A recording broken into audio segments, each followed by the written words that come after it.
Now then, YouTube, and just wanted to give this video an update of what's to come. So this is a load that I've just got last week.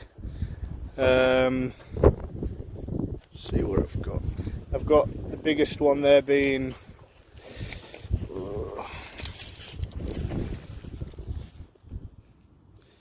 400mm across, or 16 inches, well, damn near, all the way to as little as, well, little ones like that, 5 inch, 4 inch maybe. So it's even smaller than some of them. Not normally what I get. I do ask for the bigger logs. I feel like I get more out of them. The yield for me seems to be better anyway. So that's that. Panning round, I've had to take all my roof off the woodshed, off the log store. So that's half a bay full, one other one full, and that one very near full. You can just see the course just there. That would make it full.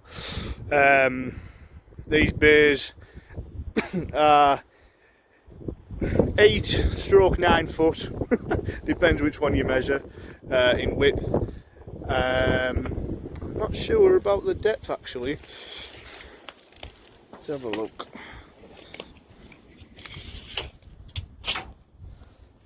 Just bear with me, I'll just set that there. Oh, first time. Almost 8 foot, well actually 8 foot, but I tend to keep them in a bit just off the, so the rain doesn't drive in at them. So actually 8 foot wide, well stroke 9 foot, this is actually a 9 foot bay, this one we're measuring here.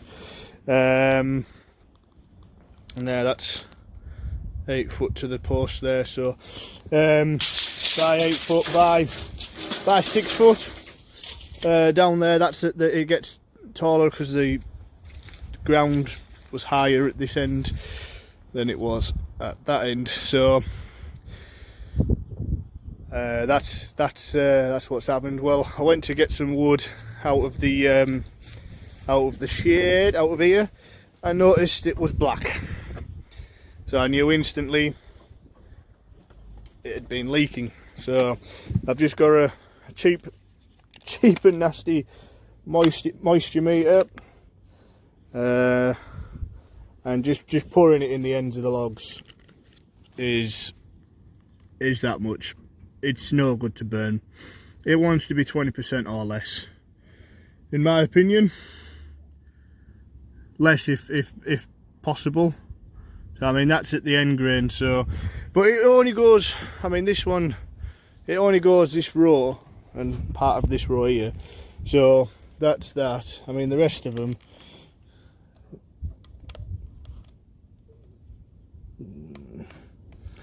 bordering on the 19-20%.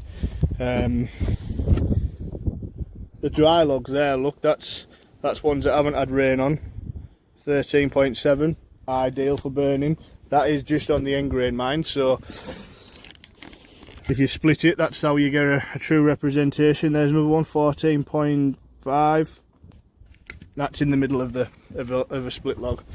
So yeah, huge balls up on my part. I should have spent more time doing it first time, but it was in a rush as usual. So cut corners, get repercussions. So that's what's happening. I'm going to do a sort of rafter style roof. As you can see, I've just popped the first one up there to see the template I can make for the rest of them. That's going to give me a little bit more height, well, quite a bit more height actually, with a bit sticking past the end here. Oh, about 300mm.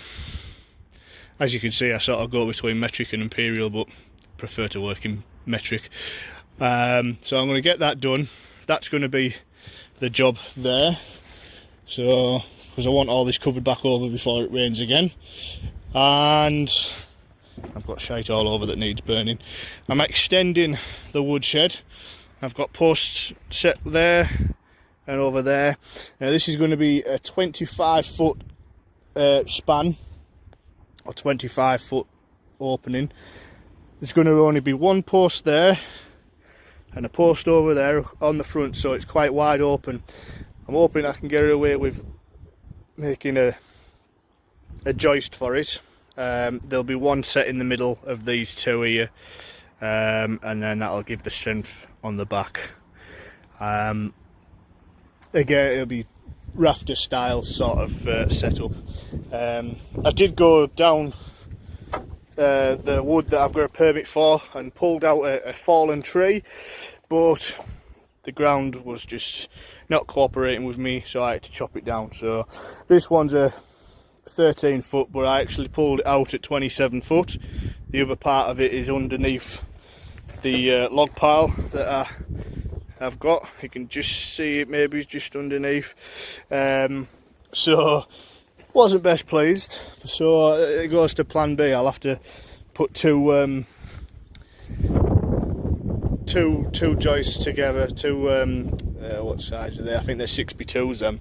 Two 6x2s together, and hopefully that might just span it and hold the weight. It's not holding much, just plywood. With the plywood, it will, and then I'm going to put plastic on top of the plywood, visqueen sheeting, and if I can get hold of any in the future, which is like rocking horse shit round here for second-hand good used roof sheets, I'll pop them on top, and then that'll put an extra layer of protection.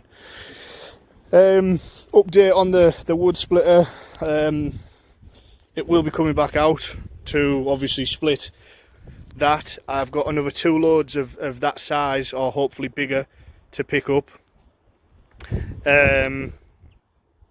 Well, I'm gonna go see him and say I would like minimum of 300 diameter, and then that would it'd be better for me. I don't mind. But I've also got an Alaskan chainsaw mill as well. Well, it's not by Granberg, but it's a cheapy one off eBay.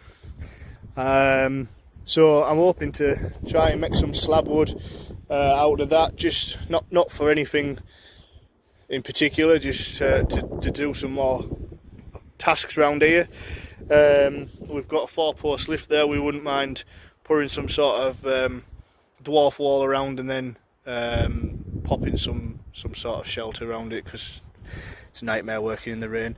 But yeah, the wood splitter is going to be coming out. I firmly believe that it will be fixed and no more problems. Let's just see if we can turn. Oh, I can't turn around. Hi. Yeah, so we're gonna get that back out. Going to be showing that working with that new spring. Again, I do believe it will be fine. If it isn't, then I'll let Jansen know again, and I'm sure they'll be back in touch with a response or advice. They were good last time. A lot of people, well, some people have been asking, you know, are they worth it? Are they good? In my opinion, yes. I've watched so many videos before I bought that kinetic log splitter, and hydraulic ones were just out of the question for me. Too slow. Even the quicker ones, I'd have been there all day. I'd have been all day splitting that stuff. I feel like I would be. So I made the decision of going with that one. Now, I went with that one because of the clutch setup.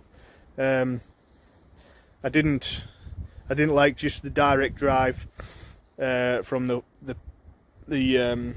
flywheels onto a pinion gear onto the rack, whereas this one that I've got, it drives off a clutch, and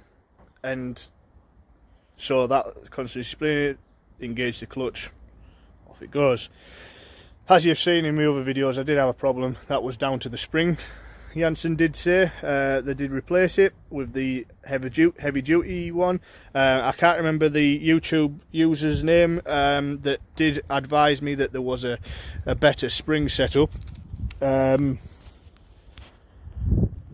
was a more heavy duty spring. He was correct. Didn't doubt him. He said he was a dealer. He sounded like he knew what he was doing. So shout out for you. Again, I'll forget your name.